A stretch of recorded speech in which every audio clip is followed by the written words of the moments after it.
একজন বাইকার ভিডিওতে বলছেন রাস্তা থেকে পিচ খুলে বাড়িতে নিয়ে গেছেন স্থানীয়রা। ভিডিওটিতে তিনি প্রমাণ হিসেবে রাস্তা সংলগ্ন কয়েকটি বাড়ির দৃশ্যও দেখিয়েছেন, যেখানে রাস্তার কার্পেটিং বিছিয়ে রাখা হয়েছে এমনটা দেখা যাচ্ছে। সামাজিক মাধ্যমে আপলোডের কিছুক্ষণের মধ্যেই ভিডিওটি ভাইরাল হয়ে যায়। জানা গেছে, রাস্তার কার্পেটিং খুলে নেওয়ার দাবিতে প্রচারিত ভিডিওটি টাঙ্গাইলের ঘাটাইলের ধলাপাড়া দেওয়াপাড়ার। ভাইরাল ভিডিওটিতে প্রায় ৭.৫ কিলোমিটার সড়কের কার্পেটিং যে যার মতো খুলে নিচ্ছে বলে দাবি করা হচ্ছে। তবে রাস্তার কার্পেটিং খুলে নেওয়ার দাবিতে প্রচারিত ভিডিওটি ভুলভাবে উপস্থাপন করা হয়েছে বলে জানা গেছে। এদিকে সামাজিক মাধ্যমে ছড়িয়ে পড়া ভুয়া ভিডিওটি নিয়ে ব্যাপক চাঞ্চল্যের সৃষ্টি হয়েছে।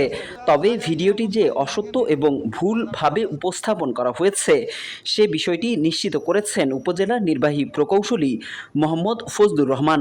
তিনি কার্পেটিংগুলোকে পরিত্যক্ত বলছেন। আমরা যে প্রক্রিয়ায় কাজ করছি কাজের গুণগত মান শতভাগ ঠিক আছে। আর রাস্তাটার ইফেক্টিভ লেন্থ হচ্ছে 7.3 কিলোমিটার, আমাদের চুক্তিমূল্য ছিল 11 কোটি সামথিং। কেমন? এখন আমরা যে প্রক্রিয়া করতেছি ইঞ্জিনিয়ারিং প্রসিডিউর মোতাবেক কৃত কাজ শতভাগ আমাদের ঠিক আছে। আর কার্পেটিং এর ক্ষেত্রে যে পরিত্যক্ত কার্পেটিং রাস্তা ওটা যে প্রক্রিয়া ব্যবহার করার কথা ছিল আমরা ওইভাবে ব্যবহার করতে পারি না, এবং আমাদের ইস্টেমের শিডিউলে যেভাবে করা আছে আমরা সেইভাবেই করতেছি। এই প্রকৌশলী আরও জানিয়েছেন, রাস্তার এসব পরিত্যক্ত কার্পেটিংগুলো যারা নিচ্ছে তারাও ভুলভাবে নিচ্ছে।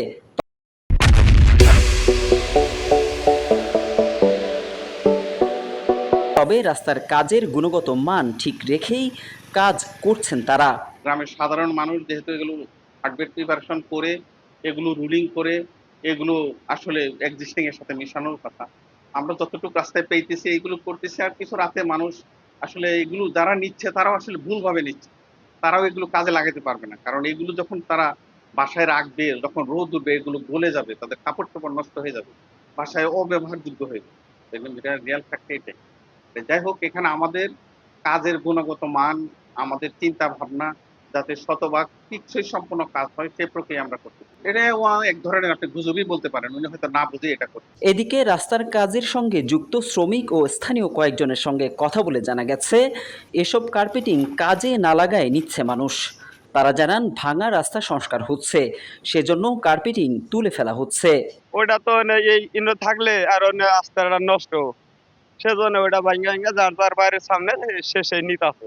এটা ভাল লাগতো না, এটা ভাড়ার নাগে অর্থাৎ আর তুইলা তুইলা নিয়ে গেছে তিলার রান্না তো আমরা ভাড়া আর এই পুরাতন গাছ নতুন করতে পারি। কন্ট্রাক্টররা রাস্তার সাইডে উঠে রাখছিল, ওগুলা আপনার ওই জনগণ নিচে ফেলে ফেলায় রাখছে, ওইটা নাকি নিচে দেওয়ার কোনো ই নাই।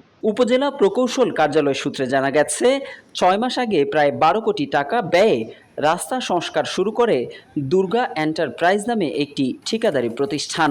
প্রতিষ্ঠানটির ম্যানেজার জানালেন, ছড়িয়ে পড়া ভিডিওটি গুজব। এটা মেইনটেনেন্সের কাজ, তো আগে ব্ল্যাক টপটা সাইডে ফেলে কাজ করতে হয়, তো সাইডে রাখছি, এগুলো নিয়ে গেছে, মানুষজন নিয়ে গেছে।